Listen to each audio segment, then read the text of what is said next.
What's up, guys? How are you all doing today? Hopefully, you're doing well. And today, I was planning on doing this yesterday, but I just got so tied up with so many things, and shoot, I did not mean to do that.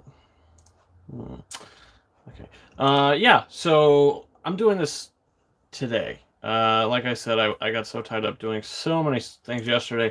I definitely didn't want to do this Saturday. I wanted to get the weekend out of the way so everybody had the chance that was going to watch this video. Everybody had the chance to actually see the Rise of Skywalker.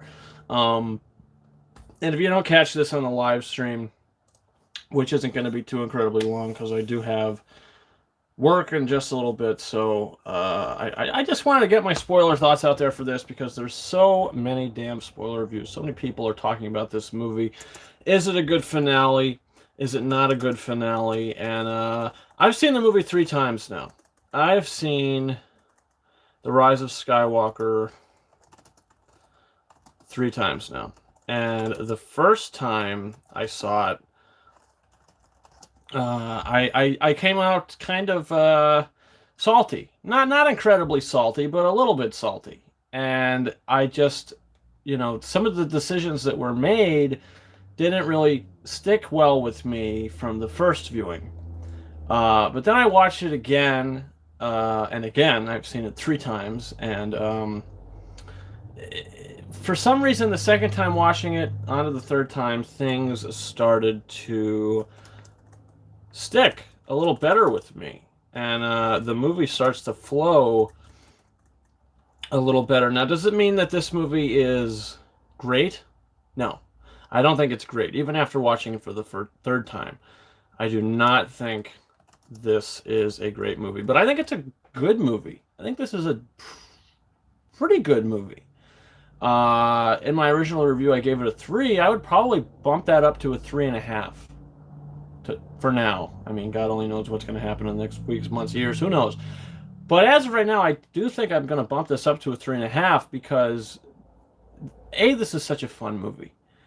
Everything about this movie, even though you might not like what's actually happening with the story, you might like what's happening, who knows? But this movie flies at the speed of light, and it's so entertaining. There's nothing boring about this movie. Like I said, you might not like what's going on with some of the story points, but it flies at the speed of light. And that's definitely a good thing. I mean, if your movie's entertaining, whatever it is you're actually looking at might be good or bad. If it's entertaining, that is a good thing. And let's just get started talking about this movie. I want to briefly go play-by-play throughout the whole thing. And it starts out with that crawl. The dead speak. Which is the first 3 words of the crawl. I got used to it after watching the movie a second and third time, but I mean, when I read that crawl for the first time, I read "the dead speak!" exclamation point. It almost felt like it was like a parody of itself, almost. It just seemed kind of like, really, that's what that's okay. The dead speak. So we get the crawl ends. We basically find out Kylo Ren is on a mission to find this Sith wayfinder to find Palpatine because Kylo Ren is the supreme leader now, and he doesn't want anybody else to threaten his power. He wants to be the most powerful. But that sort of goes out the window pretty quickly because when he does finally find Palpatine, you get that scene from one of the last trailers, my boy. And all this. I killed Snoke. I'll kill you. I made Snoke, which I liked. I mean, there's a lot of things that I did like. Is some of the execution to some of it. We got that answer. Palpatine created Snoke, and I enjoyed that. I did actually like that aspect of it, and he says that line, the dark side of the Force is a pathway to many abilities some consider to be unnatural. And then the lightning flashes and you see his face and his eyes are open, but his pupils are white, so we don't know if he could see or not.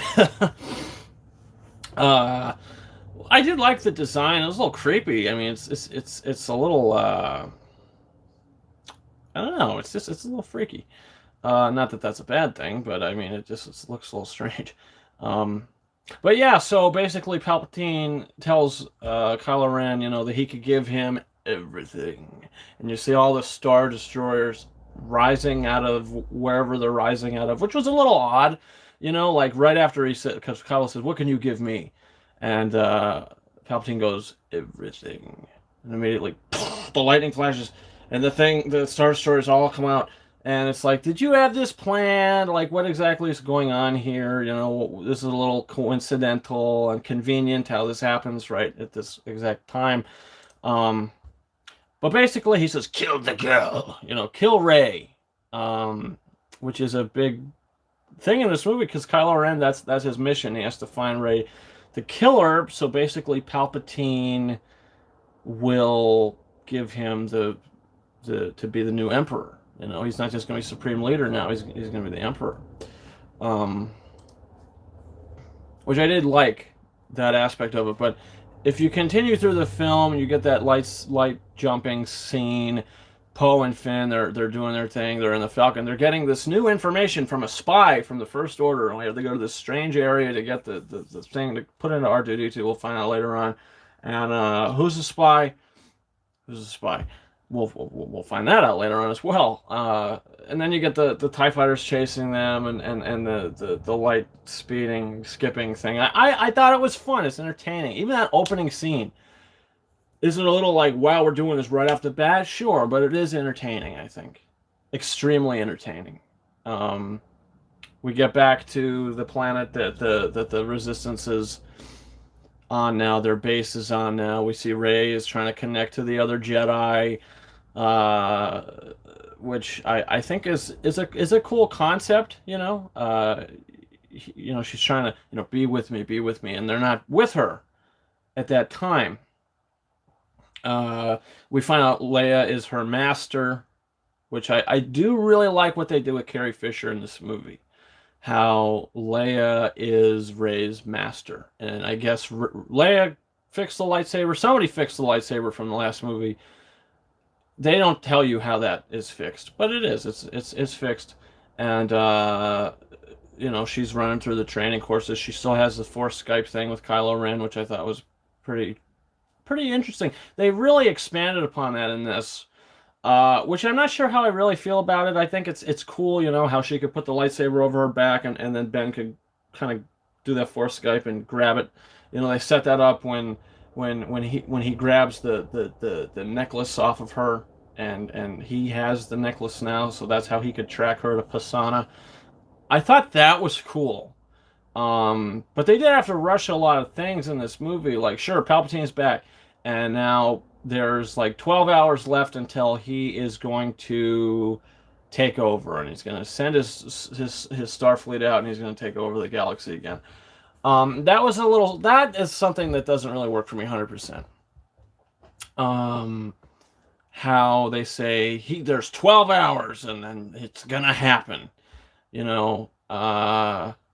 It's like, how do you know exactly when this is going to happen? And it just was weird to me because Hux is the spy. So that means the First Order has this information that the Emperor is coming back. So I'm guessing, because it's a little sloppy. I did say that, it's a little messy.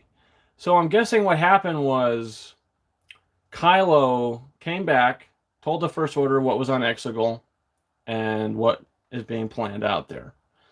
Hux found out and he said, you know what, I want Kylo Ren to lose, so I'm going to go and be the spy, tell the Resistance. But during the conversation between Palpatine and Kylo Ren in the first scene of the movie, Palpatine never says, in T-minus 28 hours, I am going to attack. He never says that. All he says is, kill the girl. That's really it. And if he kills the girl, then he's going to get to be the new Emperor. So how does Hux know to say 12 hours or whatever it was, 18 hours or whatever the amount of time was very specific. How does Hux know that that's the case? So that was really silly to me. That was something like, okay, we have to set this movie into motion. We have to do this. So that's what we're going to do. Didn't really make any sense, but we're going to go with it. And then we go to Pisana because they say, Luke Skywalker, he's been searching for the Sith Wayfinder and to find Palpatine, when really that was never really commented on in any of the previous movies. It's all just they have to do this here. They have to explain this here, because it did feel for me and for a lot of people that this was episode 8 and episode 9 all crammed into one movie, because JJ didn't like what Rian Johnson did with episode 8. So basically he said, okay, I have to put all this on the first half of this movie and then pay it all off in the second half of the movie. Did it work? Some of it did, and some of it didn't. A lot of it didn't when I saw this for the first time, but knowing what I was going to get, watching it again, the pieces did fit together a little better for me. So we get to Pisana. I did think that was a pretty cool planet. Another desert planet, sure, but whatever. The fight there, the sinking fields, I thought that was pretty cool. C-3PO has some really funny lines, which I liked. We get this thing where Finn says, "Rey, I got to tell you something," and he never really gets to tell her. People were like, "Oh, is he going to say I love you?" That's not the case. Even Finn, John Boyega, that's his name. John Boyega, he tweeted today, and I read it. He said, no, Finn was not going to say I love you before they sunk in the sinking fields. So I didn't think he was going to say that. I thought he was going to say, Rey, I have the Force. I thought that's what he was going to say. And that is probably what he was going to say. But he never got the time to do it through the whole movie because there's so much happening in the film. Then you get that scene where she has to heal the serpent, which I thought was it. I mean, it's obviously a setup scene, to what's going to happen later in the movie. But I did think it was cool to see. Oh, she could do this now. She could heal, this creature, and now they could escape. I thought it was cool. Damn it! I thought it was something cool to watch, even though it's like that's stupid. We never seen that before, It was set up in the lore. And I think it was definitely an interesting thing to see, I mean, how does she learn how to do it? Leia was her master. Leia never knew how to do that. She had all those books in that tree, all the Jedi texts books. So I'm assuming she read all this stuff in those books. It was a years past. She has all these books. I'm sure that's all she's been doing is studying them. So it does work for me a little more how she actually knows how to do all this stuff. And they do answer in this movie why she's so powerful, And if you could accept that fact, even though the timelines doesn't really make sense, if you could just accept the fact of what they're telling you, that she is a Palpatine and she is Palpatine's granddaughter, you can roll with it. I can roll with it. I'm like, all right, the first time I watched it, I was like, that's stupid, that's a cop-out. But then you watch it again, and you think about the other movies, and you say, well, she was incredibly powerful in 7, and she was incredibly powerful in 8, and we never got an explanation. And in 8, we were told her parents were nobodies. So what in the name of God was J.J. Abrams going to do? And this was one of the things he did, and honestly, it sits okay with me now. It does sit okay with me now. So after we get to Pisana, we meet Lando Calrissian, which they do say that Pisana is the forbidden desert of Pisana. But they get there, and there's a big party, and Lando is there. So if it's so forbidden, it seemed like they got there pretty easy. And they got out pretty easy. So if it's a forbidden desert, I don't see what was so forbidden about it. Whatever. There's that silly thing with a cop-out that we think Chewie's dead, but he's really not. Literally 5 minutes later, we see that he's alive. Everybody knew that Chewbacca wasn't going to die like that. I mean, did you really think that they were going to kill Chewbacca off-screen? That Rey was going to be the one to do it? Come on now. I mean, I knew watching, I said, Chewie's not dead. Chewbacca's not dead. And if he is, that's going to be really aggravating, but I knew for a fact that he wasn't dead. I thought it was pretty obvious the way that they did it. They showed 2 transports, and he got into one, and the other one zoomed off, and that's the one she exploded. The other one got to the Star Destroyer.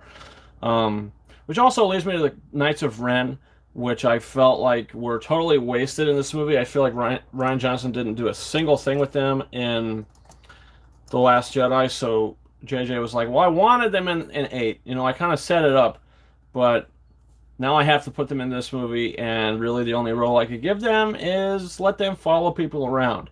Let them follow our heroes around, and finally at the end of the movie, let them be defeated by Ben Solo. So, I mean, it's kind of disappointing how the Knights of Ren were put into this film. I was very excited about them. Even when the Force Awakens trailer came out, we saw the Knights of Ren briefly. Um, and this is their payoff, and it's really it's a shame what they did with them. Some of the things that were set up. Obviously, there was no plan in this trilogy, so JJ basically he did what he had to do, like it or not. He did what he had to do. Um, so then we get the Sith dagger on Pisana. We find out that C-3PO can translate it, but he can't actually tell everybody what it says because there's Sith texts on there that he cannot. He cannot say, so it's forbidden for him. So they have to go to Kamiji, which is another planet, which they could translate it because Poe used to be a spice runner, and he had this crew where we have Babu Freak that we are introduced to, and Zori Bliss, who we're introduced to. We go there. They translate the thing. I love Zori Bliss. I think she's an incredible character, and I hope to God she appears somewhere else. I want to see her again because I thought Kerry Russell played this character wonderfully. She was awesome. I love Zori Bliss in this movie. Even though we don't get a lot of her, what we did get, I was like, yeah, I want more. And this little Babu Freak guy, really cool. Loved him. He was funny. Yeah. You know, he's a little goofy, but I did like it. I thought it worked, and it wasn't overkill. I thought that was cool. And on one of those ships on Pisana, when we go to Kamiji, we find Dio, the little Dio droid who's been abused. And I don't know why they put that in there, but whatever. He was abused, and now we're going to take care of him. And he actually was with the guy that had the dagger that was supposed to take Rey's parents and find Rey to take Rey to the Emperor.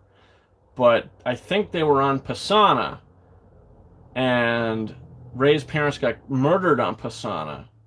But Rey's parents say she's not on Jakku. She's not there anymore. She's gone. And if I was a smart guy, I would be like, well, let me check. Let me check if she's on Jakku. And you would have found her easily. So I don't understand why they put that line in the movie. I don't know.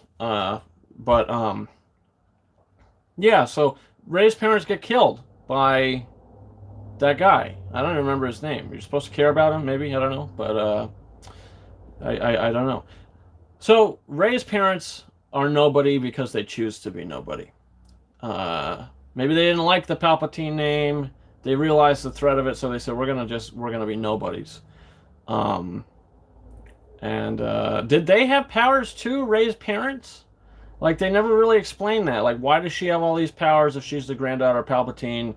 If Palpatine had a son, you know, does that son have these powers too? They didn't really get into that, which was another thing that was a little messy, sloppy with the plot. But Chewbacca, she senses Chewbacca's up on the destroyer, so it's like, oh, we C-3PO translates the thing, okay. The Wayfinder's on Endor on the Death Star, which I thought was a little weird. Who put it there? Was that Wayfinder on the Death Star when the time it blew up? I don't think so. So that means somebody would have had to go there and put the Wayfinder there to Exegol. Why? I just don't. That was a little silly to me. But I could go with it because the movie's so damn entertaining. You get used to it. Like, I did. I got used to these stupid little plot points because, you know what? I'm having such a fun time. John Williams is kicking ass, and I'm having a great time with this. But I did mention, I'm not sure if I mentioned the Force Lightning. That Rey actually destroys the ship that that they all think Chewie's on. Lightning. Okay. Yeah, so she has that. We kind of get to see that she does have these special Palpatine abilities. She has Palpatine's abilities. They had that cool scene, like, we got to save Chewbacca. Rey gets sensed to She goes in Kylo Ren's quarters. She senses this that they have the dagger there, which is a good thing why they got the dagger, because if they didn't get the dagger, then she wouldn't be able to open it up and perfectly set up to where the wayfinder is on the Death Star. I thought that was kind of stupid too. Like, when you crafted this dagger, whoever made it and constructed it, did you make it and hold it up and specifically, forge it to the perfect point of you stand in the exact right spot on the island, far enough away from the Death Star, and you get the perfect coordinates of it? I thought that was really dumb and really stupid. But can I roll with it? Why not? It's dumb. It's stupid. That makes this movie not great. It makes the movie just good, because it is so entertaining, and a lot of stuff does work with me. Her being a Palpatine, it does work with me now. It was set up. You could say that there was no plan, and this was just a toss of the ball, and seeing if the paint's stuck on the wall or whatever. It did stick for me. Because you know what? It is set up, and they did give me something that, I can see that makes sense. Even though the timelines don't make sense, and Rey is probably the wrong age, because Palpatine dies in Return of the Jedi, and Rise of Skywalker takes place like 33 years after Return of the Jedi. So that means Rey would have to be 33 years old. If Rey was born at the time of Return of the Jedi, or Palpatine had a kid during the time of Return of the Jedi, or Palpatine had a kid at the time of New Hope, which I don't see who's going to sleep with him. It was very weird. It just, because then the parents would have to grow up, have Rey. I don't know. It's very convoluted. But we get to the Death Star. The final Wayfinder's there. She has that vision of the Darth Rey that we see in the trailers. This could be you. We only get like 15 seconds of that. And Kylo Ren appears on the Death Star, which I don't know why he went there in the first place. That is something, again, that I don't really get. Because he was on Kijimi looking for her, so they escaped. She got on a Falcon, and they went to Endor. So I don't really know how Kylo knew to go there, and how did he? I don't know. That was a little strange to me as well. But their fight, I thought, was pretty damn cool. I liked how they were flipping around. It all looked very real. The special effects looked awesome. Like, none of it looked fake. Even the water. Like, I saw this movie 3 times, and I do think that this movie has the best effects of the new 3. Of Force Awakens, Last Jedi, and Rise of Skywalker. I think this has the best visual effects of those 3. And even the way they did put Leia into this movie, I do think it worked how she looked. But that leads us to the scene where Rey versus Kylo Ren. Kylo is beating down Rey. Something happens with her hand where she's trying to strike, and she can't. That was a little weird to me, how she looked like she got hurt, but I didn't really see how. It was a little strange. So Kylo's beating her down, and Leia, they're like, oh, because the whole movie she looked fine and healthy, and all of a sudden she's limping, and they say, literally, all of a sudden, she's limping into the bedroom, and she says, Maz Kanata's like, oh, Leia knows what she has to do. She has to give all the strength she has left to reach out to her son, or whatever. And I'm thinking, she was healthy throughout this whole movie. Nothing in this movie led us to believe that she was ill, but finally she is.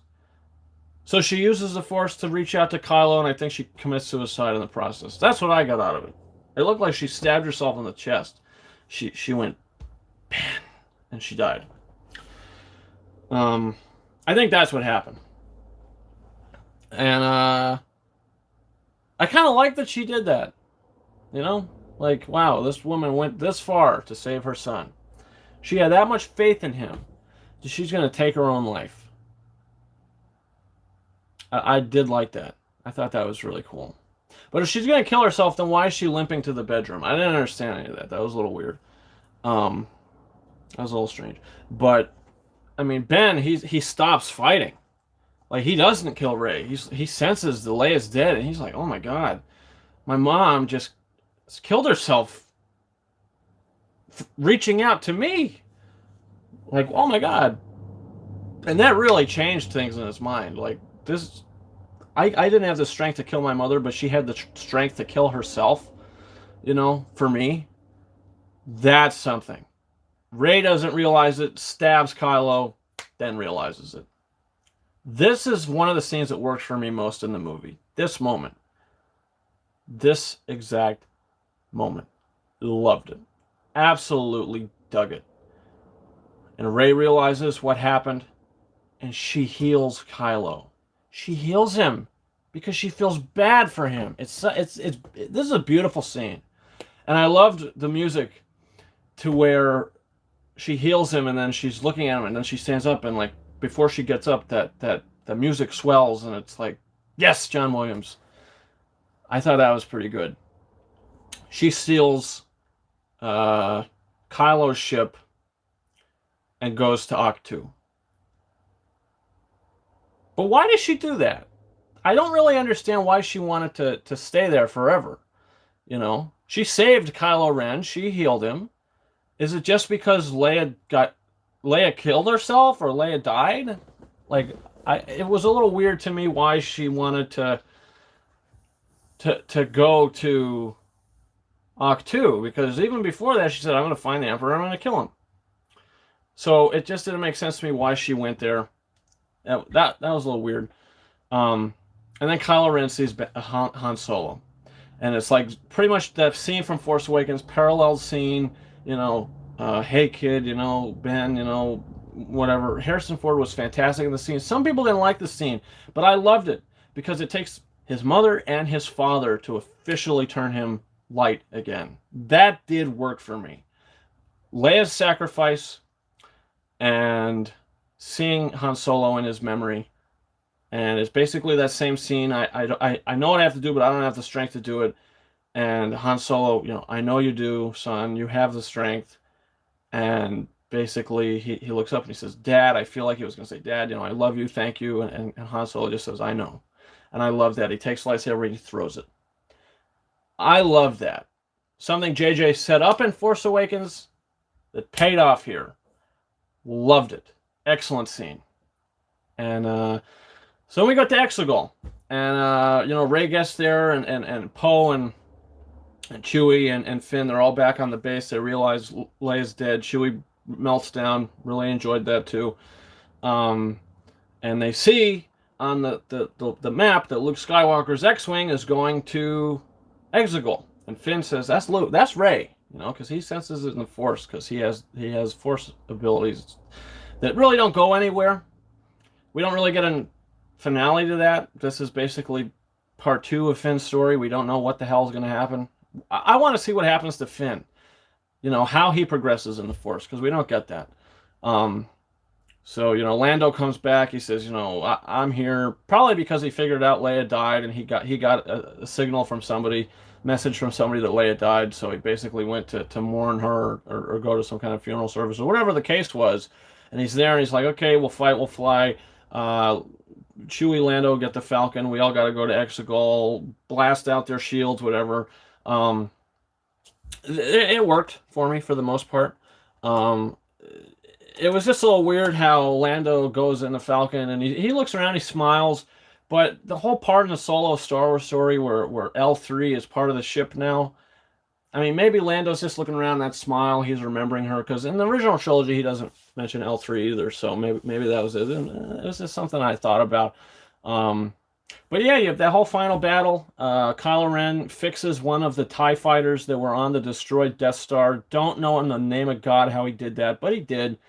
And he showed up on Exegol, which I really liked. But thing is, he did not have a wayfinder to Exegol. So would he just wing it? How did he get there? How did he get there? But he did. He got there. They had that fight with Palpatine. Ben Solo really does nothing in this final battle other than get knocked over the edge by Palpatine, and he just defeats the Knights of Ren. So Ben doesn't really have his big battle moment, after he's good. Um, Rey kind of gets knocked down because Palpatine sucks the energy out of both of them, becomes Palpatine again, the way we remember him looking. And I thought his design was cool. He looked good. He looked like the way he always did, so they didn't screw up there. But a lot of it was a little weird, like how he wanted to make her the Empress, and a lot of people are like, "Oh, well, Palpatine would never want to do that. Palpatine's goal was to live forever." Well, guess what? I think the thing of this is, and the idea of this is, Palpatine died once. They say in the movie, "I have died before." Like he actually says it. So I figure he didn't know that he would be able to suck the energy out of both of them to become Palpatine, which was a little like, oh, I could do this now. Oh, let me become the Emperor. So his original goal was,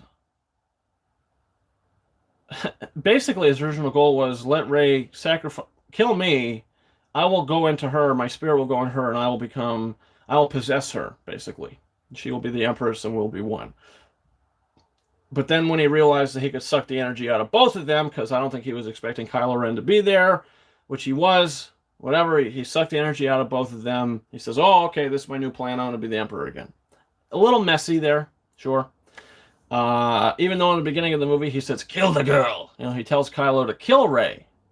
So if Kylo did kill Rey, and he wasn't able to suck the energy out of both Rey and Kylo, what would be his plan?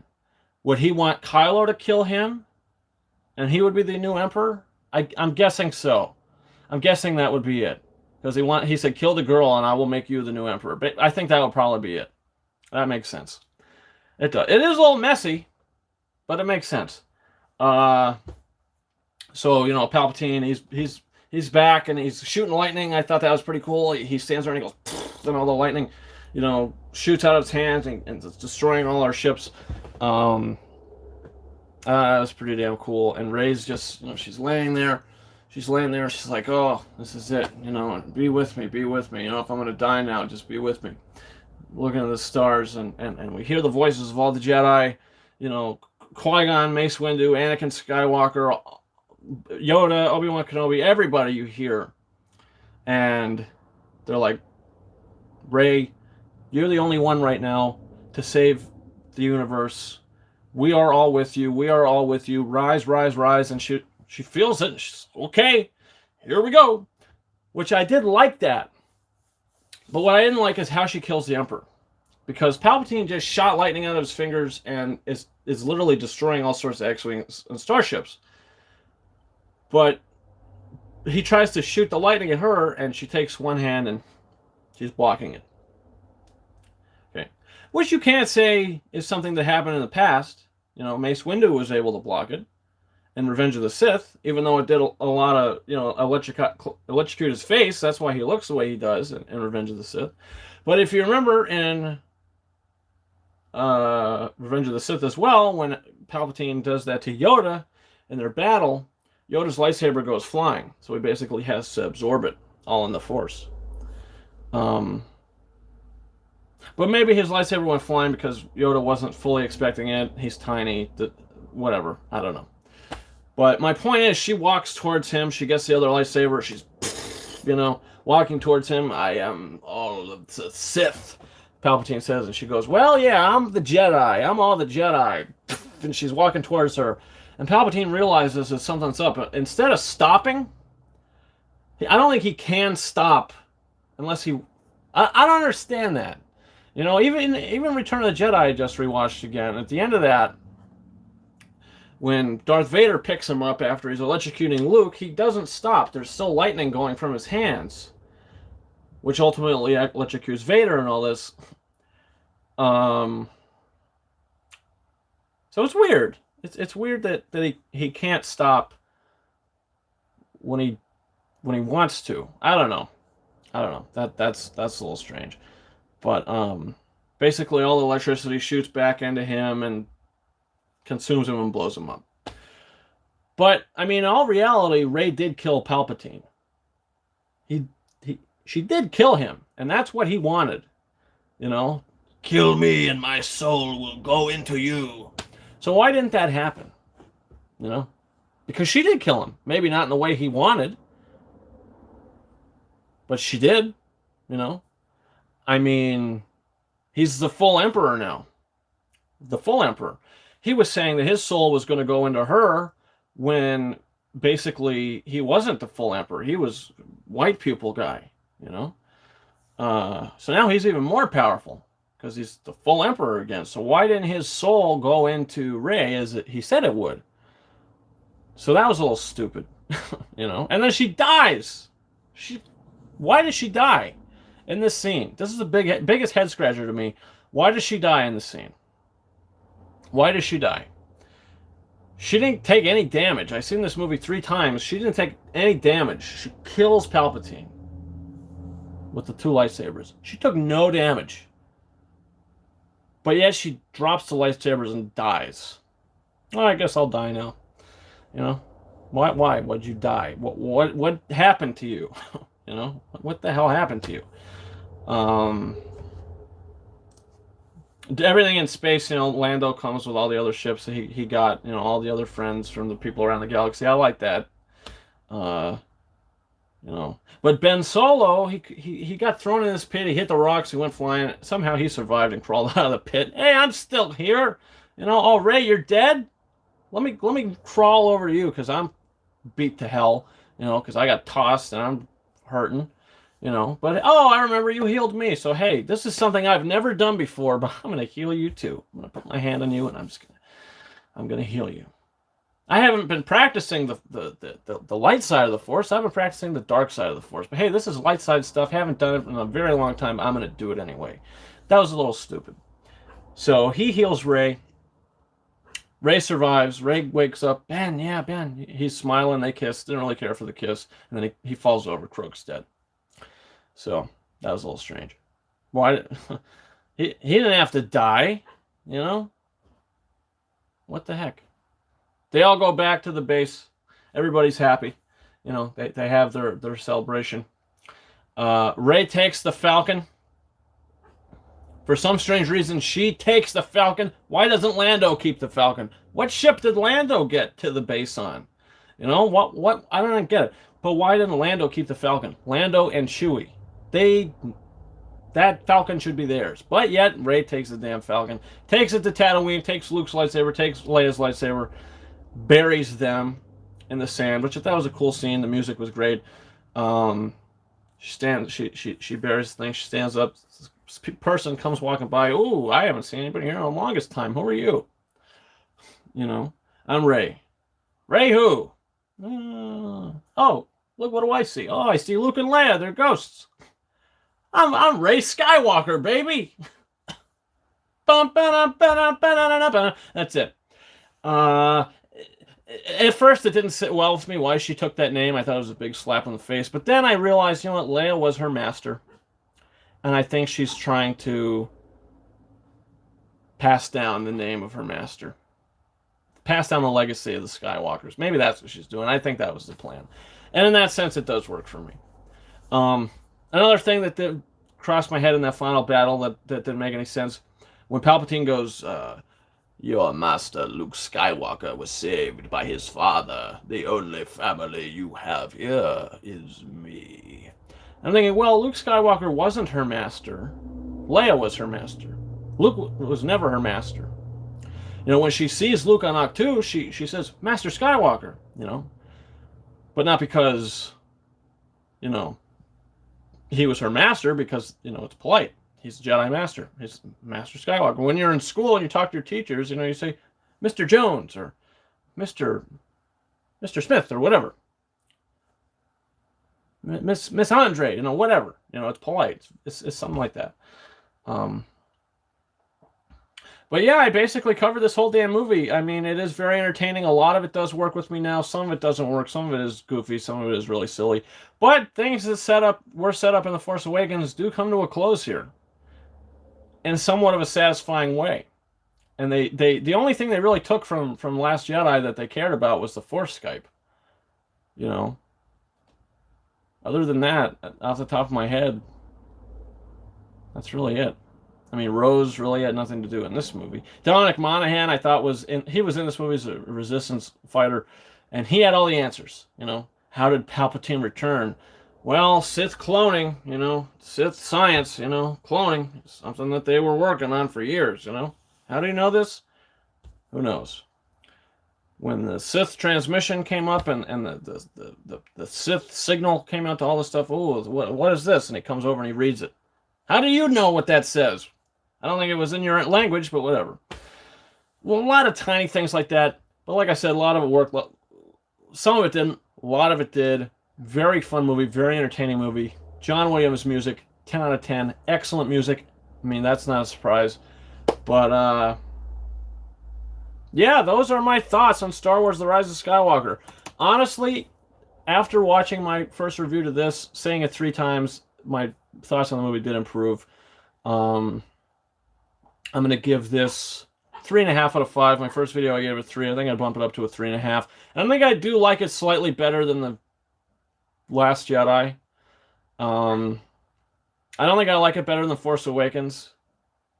Because that movie does... I don't know. I don't know. I did like this. Overall, this trilogy is kind of a mess. But, yeah. That is it for me, everybody. Comment your thoughts in the comments. Did you see this movie? What do you think about this movie? Spoil the hell out of it down below. And, yeah, don't forget to hit that subscribe button. A whole bunch of reviews coming out. And it's the end of the damn year, everybody. So there's going to be top 10 best movies of 2019, top 10 worst movies of 2019. That's going to be all up on this channel. So, yeah, definitely do hit that subscribe button, my friends. Hit that comment or do your comments. Smash the like button. Use the force to like this video. My dogs are barking. My dogs are hungry. I got work in an hour. So, yeah, that's about it for me, my friends. Thanks for watching my spoiler review.